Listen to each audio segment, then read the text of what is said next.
We back on sports, and you know what? Today is a good day. You want to know why? Because the Flyers finally got rid of Trent Coburn.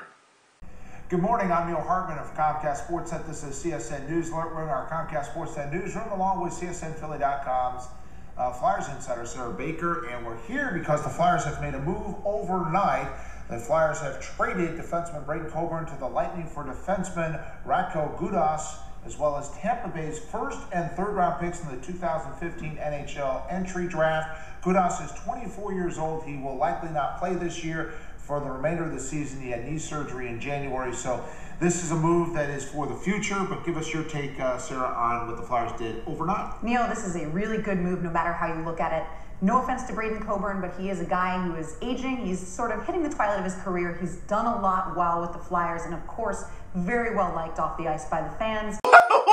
Wait. Did she just say that fans like Coburn off the ice? No, they don't. No one does. You want to know why? Because the way he plays on the ice. That's why. There's a reason we call him Turnover Coburn for a reason. Because every bonehead thing that he does, everyone hates him for. We've been sitting here saying for years, where's this guy going to go? How is this guy still on the roster? He does not know what the hell he's doing. So while he may be a nice guy off the ice, every time you see him off the ice, it reminds you of his play on the ice. So yeah, nobody liked him, all right? And as far as I'm concerned, Philadelphia fans have to say this right now. Okay, you have to say this right now.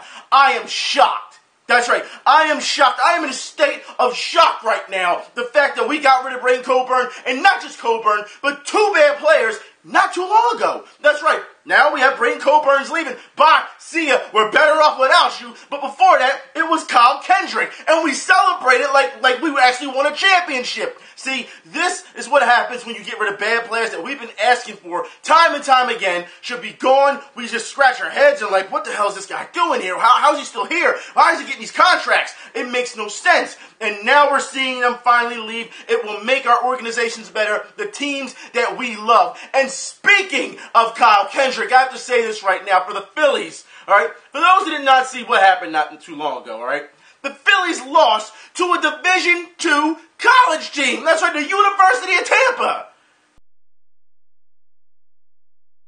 So a pro team is now losing to Division II college baseball teams. You suck, Phillies. Phillies fans, I'm telling you now, it is over before it started. It doesn't matter. Just watch the games out of somewhat entertainment. Please do not try to take these so seriously when it comes to the baseball season this season. Please don't. You will be setting yourself up for failure. You know it and I know it. Cole Hamels just not too long ago said he doesn't mind to be traded. And everyone was like, oh my God, he said that. Why not? Why not?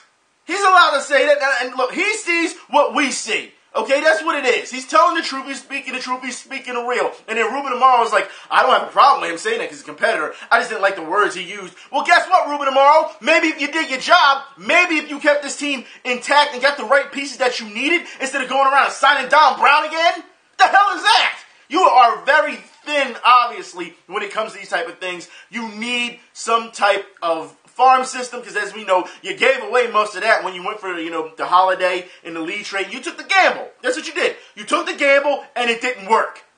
And now we got to sit here and suffer for years, and they're talking about, well, this rebuilding process, it's going to take a while. Translation, I'll be dead before we win another World Series. That's the translation, okay? Now, I will say this, all right? In more baseball news, there has been a problem that we have seen not too long ago, and for those who don't know what I'm talking about, Josh Hamilton. Now, over the week, we saw a lot of reports say Josh Hamilton is being suspended. At first they thought it was PEDs. They weren't sure exactly what it was. Now we are finding out, after this guy has battled for years with cocaine and drug addiction, he has relapsed. Now, so far the talk in MLB is that Josh Hamilton will only get a 25-game suspension for everything that's happened. I personally think that is way too light because this guy has a history of this, and yeah, he was doing good when it came to his treatment, but then he relapsed. You also have to understand, people, that this is cocaine we're talking about. Cocaine and alcohol, all right? Now, mind you, people who do PEDs get a hell of a lot longer of a suspension, all right? This is cocaine. Well, we've noticed this as of late where if players or fighters or whoever are doing cocaine, they really don't get as many, they don't get much of a suspension as opposed to, guys who are doing performance-enhancing drugs. And I feel that's kind of wrong. Seriously, it's one of those things where PEDs is, yes, it hurts the game, things of that nature, but we are talking about cocaine addiction. This is something that can destroy your life immediately. You know what I mean? If you get addicted, it can hurt not just you, it can not just hurt your body, it can hurt your family, your friends. Before you know it, you're doing all kinds of weird shit to get it. No, this is something that you need a heftier suspension than just 25 games as far as I'm concerned, okay? I think the MLB is not taking this seriously enough. That's just how I see it. Because when they asked, well, what did, Josh Hamilton do? Was it PEDs? And they had said, it's worse than that. Well, if it's something that's worse than PEDs, then guess what? Then that suspension has to be worse than what you give out for PEDs. That's simple. All right? I want to move on to football. I want to talk about the Eagles. Yeah, I want to talk about the Eagles. Now, for those who don't know, I'm going to put these links in the info bar for you. The Eagles and McCoy are not discussing contract restructuring. This is wrong. You have to restructure this contract because Jeremy Maclin is also looking for a new deal. Come on. If you got to keep these guys together, Eagles, you have to. I don't understand this. Also, the Eagles are working on a new Trent Cole deal. That's right. So it looks like Trent Cole will be back if the money is right. Because trust me, we can use him. He's still a factor. Like I said, people don't understand. For the previous couple of years, people like to say, well, his numbers aren't there. You have to understand that the pressure that Trent Cole gets so that off the other side, can work. And for those who don't know what I'm talking about, we saw how it was with Jason Babin. I said how long ago? When Trent Cole was working on that side, it freed up Jason Babin to do what he needed to do. And we're also seeing that now with Connor Barwin. We're also seeing it with Kendricks now when he jumps into the slot. We're seeing this now. We're seeing the way they run the schemes. Trent Cole has a big history with pressure, and as we saw especially during the Cowboys games, a lot of holding on Trent Cole's side. It was like, you gotta be kidding me. It's the only way they can contain this guy. So yeah, please find a new contract for Trent Cole. I understand people are saying that he's aging, but as far as I'm concerned, you solidify that spot until you find a really serious, healthy replacement that can still go at Trent Cole's speed. If you can find a replacement that can do that for Trent Cole, then I'm all for, letting go of Trent Cole. But right now, it doesn't look like he's really lost a step. As far as I'm concerned, I know a lot of people will probably disagree, but that's just how I see Trent Cole. Like I said, he brings more to the game than just, he's getting sacks. And no, he's creating a lot of pressure. He does. And they have to focus on that pressure. So when they focus so much on that one side, that leaves a lot of other spaces where those guys can just come in and get the quarterback. That's what it's all about. All right, and I say this because all these contracts, they need to be taken care of. And I don't think that Chip Kelly is doing a good enough job. Seriously, Chip Kelly, instead of taking PR photos with Kevin Hart like this, you should be really pushing, and I mean pushing ownership about these contracts. It needs to happen. Now, I want to talk about more contracts. And I'm not talking about the Eagles. I'm talking about, you should know by now, the Philadelphia 76ers. Now, I want to talk about it, but for the previous 2 weeks, I've been pretty much on the money with the Sixers, right? Now, we need to talk about this a little bit more, okay? Because for those who don't know what I'm talking about, all right? Remember when Joel Embiid said that, believe in the system. It's going to happen, Sixers fans. You just got to believe in the plan. I find that funny because for those who don't know, reports came out that Joel Embiid, he was on the chopping block too. If the price was right for those draft picks, they were going to get rid of him. So believe in the plan, right? And I'm going to show you exactly what he said about that. Believe in the plan, okay?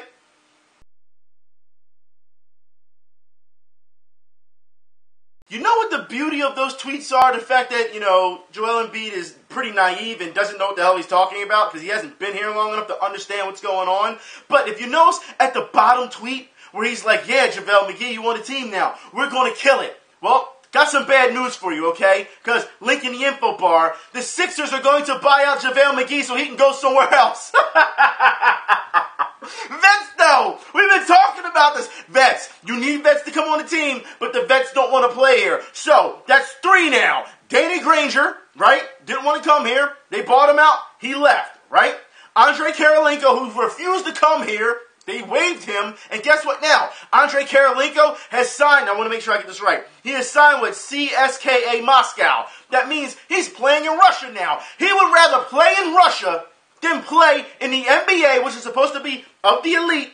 He'd rather play in Russia than play for the Sixers. What does that tell you? Okay? And now JaVale McGee, who is being bought out of his contract. How are you supposed to bring in vets to help this team if nobody wants to come here? Want to know why? Because nobody believes in that damn front office. You understand that, right? When you start making these moves, people around the NBA see this. So like this, if players see it, if other GMs, because for those who don't know on record, other GMs have said now that, they don't know what the hell the Sixers are doing. If players don't believe in it, if the GMs don't believe in it, I'm trying to figure out why the hell these blind Sixers fans still believe in this. It's stupid, and you know it's stupid. Matter of fact, speaking of stupid, let's move on to the Griffin Force flop of the week. Let's just get started, okay? Because as far as I'm concerned, which goes again to basketball, watch this clown fall on the ground, and after the guy scores on him, takes the ball, puts it around his chest, and walks away.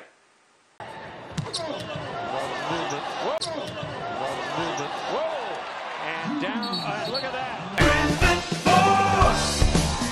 Now, how he get a tech for that is beyond me, because that's what happened. He put the ball down, the guy walked away and got a tech. I guess you're going to try to say it's delay a game or whatever. No, the guy deserved to be embarrassed for flopping that way. You've got to be kidding me. And refs, you got a lot of nerve, because I'm going to show you a number of things today when it comes to blame that ref. Now, look, I put it like this. I told you guys that I was not going to watch any more Sixers games this season because of everything that's happened. So, when I get a chance to watch ESPN or TNT, you know what I mean?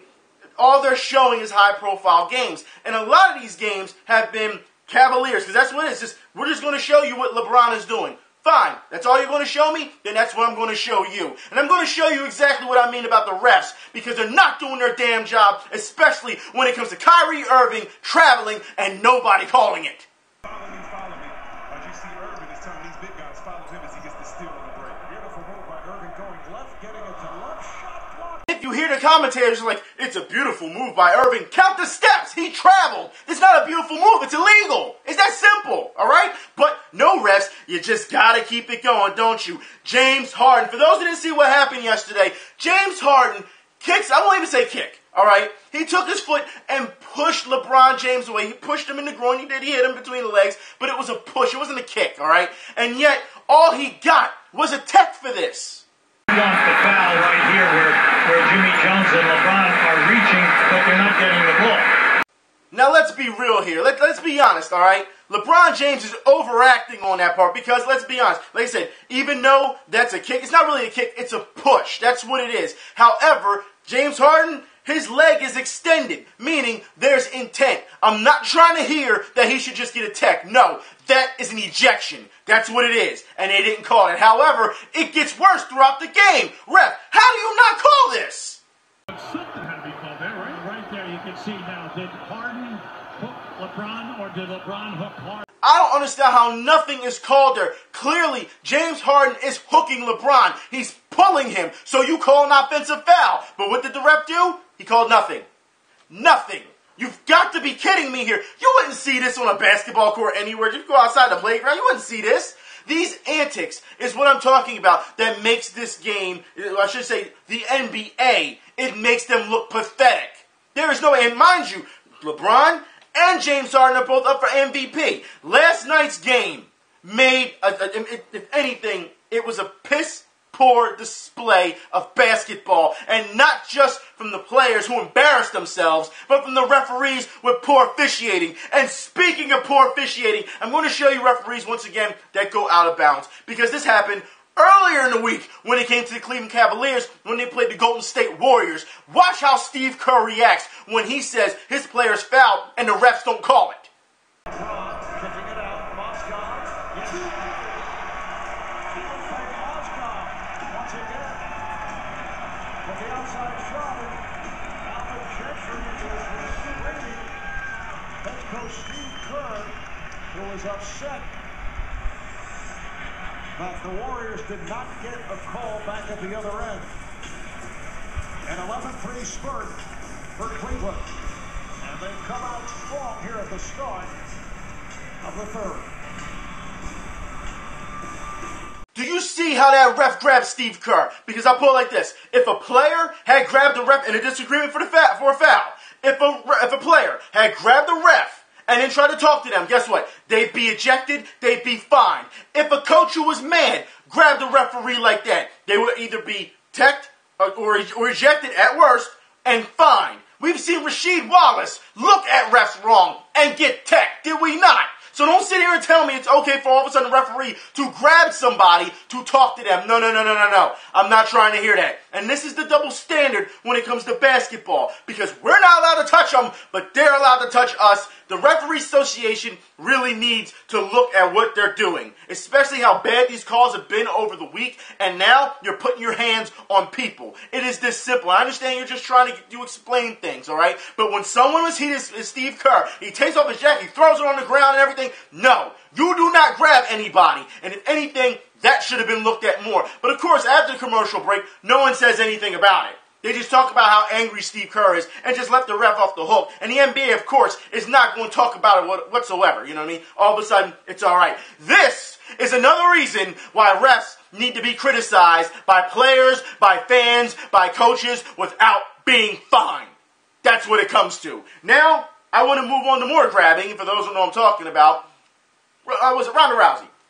We'll talk about this. Ronda Rousey and Cat Zingano. For those who watched this fight, and if you'd have blinked if you'd have missed the fight, all right, it's that simple.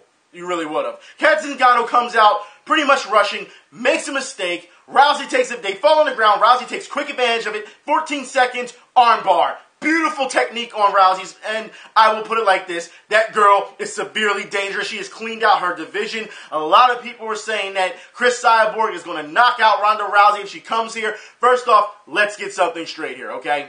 Let's get something very straight. For those who did not see, Chris Cyborg not too long ago finish her opponent in about 48 seconds, all right? And a lot of people, the guy in the crowd was like, yo, that's a dude.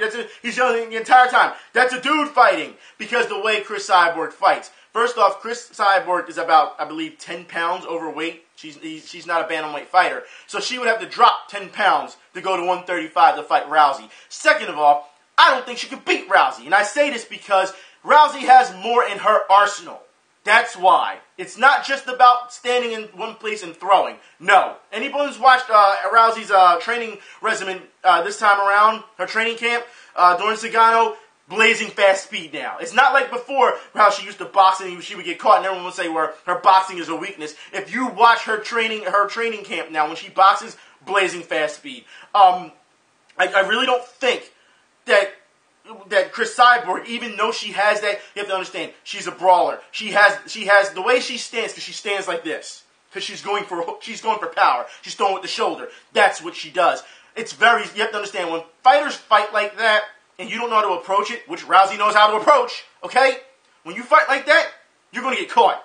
It's slower. It's slower than what you would do if you would just hit 1-2 you have the combo. It's 1-2-3 dash combo to the set, to the chest, to the side, to the head. It's a little bit different. Her boxing, if you look at the way they throw punches, and I say this from a boxing aspect, okay?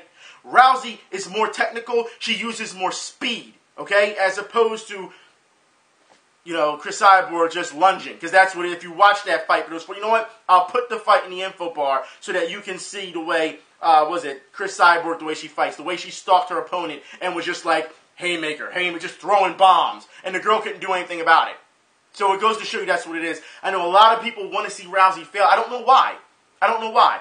She's shown every time that she can either knock people out or she can make them submit. Granted, she loves the arm bar. That's her thing. If that's what she does, then that's what she does. And I'll put it like this. And any fighter will tell you, all right, if I have this one move and you can't beat it, then why do I need to change my style? You can't beat it. It's that simple.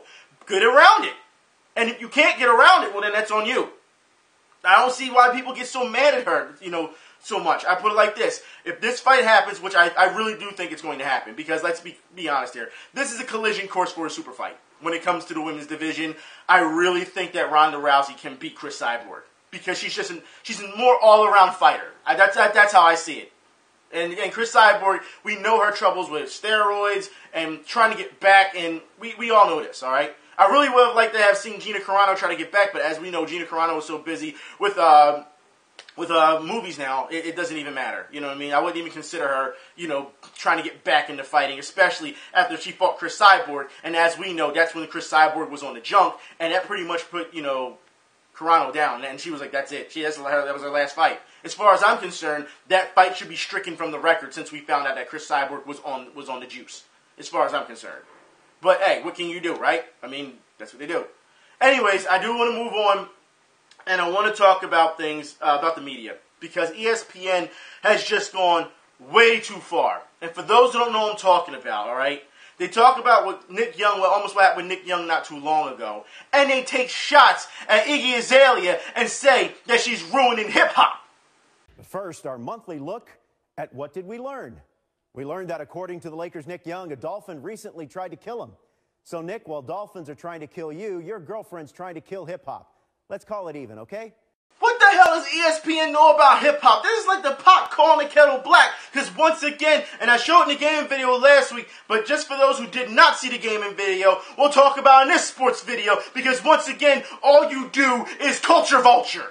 Thompson, the beneficiary of the sweet handles from Kyrie Irving, who was clearly on fleek.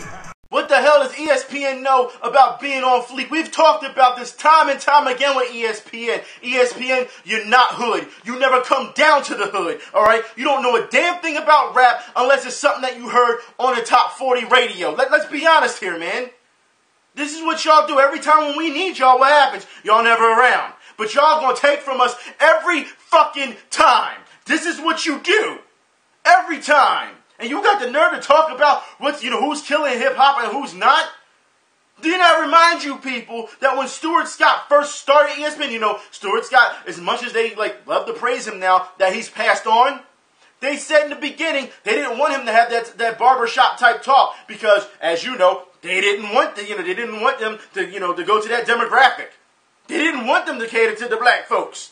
Now that you found that there's a market for it, now you're going to use it all damn day. That's what you're doing. All right? Then we start seeing more and more of, we'll just do it towards the youth in general. You know how many times I had to hear the Aqua Team Hunger Force, #1 in the Hood G? They would say that during the highlights. Like, this is what I'm talking about. It's absolutely ridiculous that ESPN would have the nerve to say something like this. Now, while I believe they're right about Iggy Azalea, I believe that, understand, it's not their place to say it. And they have a lot of nerve. But yet, for some reason, that's going to get a free pass. That's what happens, right? Nick Young, as we know, is a joke as it is. His girlfriend, Iggy Azalea, she's a joke as it is. We already know what people feel about her, all right? In the hip-hop community, in the black community in general. We already know. We're not going to get on her, but the fact is you took a shot at her that had nothing to do with sports. You should have stuck with Nick Young. It's obviously you was just trying to send shots and be a smartass, and the fact is, now you done got caught. Because you should know better. Like I said, Pac, you're a damn hypocrite, man. I'm done with this video. I'll talk to y'all later. Y'all be safe, man. I'm out.